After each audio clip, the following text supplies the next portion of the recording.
की तरफ से बहुत सारा पुरस्कार, हजारों हजार रुपया के पुरस्कार।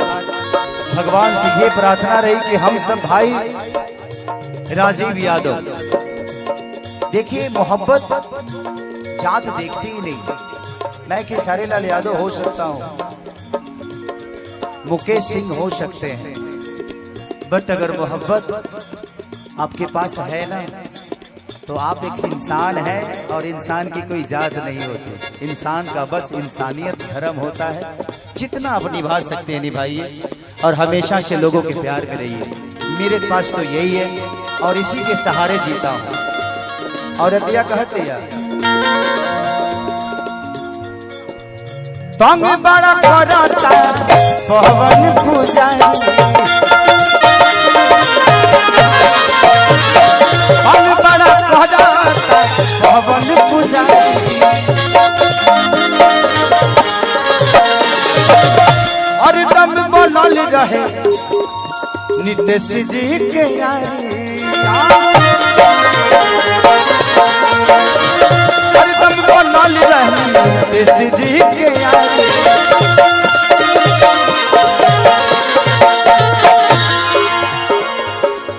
की सेवा कौन बाबा की सेवा करी खेसारी सुबसा। अच्छा चलिए, भाई की तरफ से लाखों लाख रुपए के पुरस्कार। और हमारे नीतीश बाबा के बहनोई हैं, आप ब्राह्मण हैं और आपको भी प्रणाम बाबा, दिल से प्रणाम के आशीर्वाद में हमेशा रखिए आप लोग। खेसरिया खेसरिया आई का में रउआ सुबह शाम, खेसरिया आई का में रउआ सुबह शाम, चैत में हमारा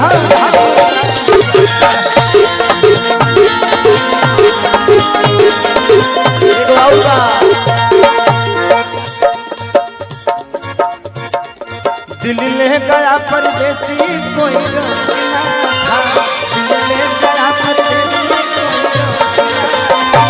क्या होगा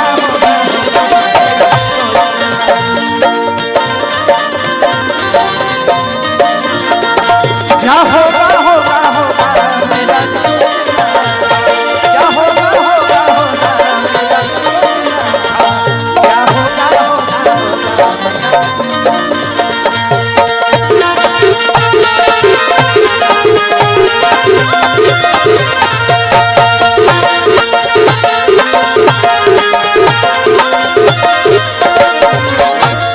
लास्ट में कहती है जरता जमीन जैसे जरेला के कोयला के,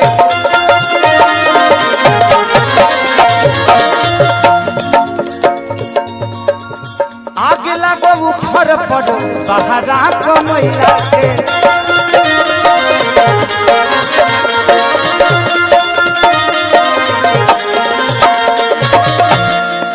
मैंने बनल वाला फूफा तुलो हटवा लो कि ना पीछे, हमारे लोग हमारे के तंग करता।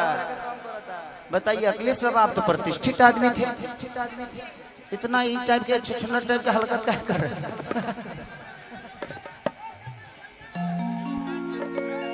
हाँ बिल्कुल अच्छी बात है, अच्छी बात है। थोड़ा सा हट जाइए आप लोग, थोड़ा सा बाबू थोड़ा पीछे हो जाओ, ठीक है। कि आगे लागो उफर पड़ो बहरा कमैला के,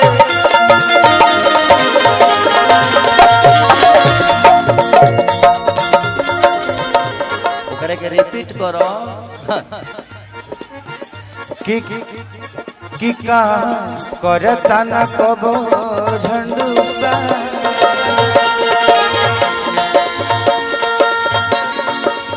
कि का करता न कबो झंडुका। चलो का बाबू सैड सॉन्ग कि चैत में हमरा, कि चैत में हमरा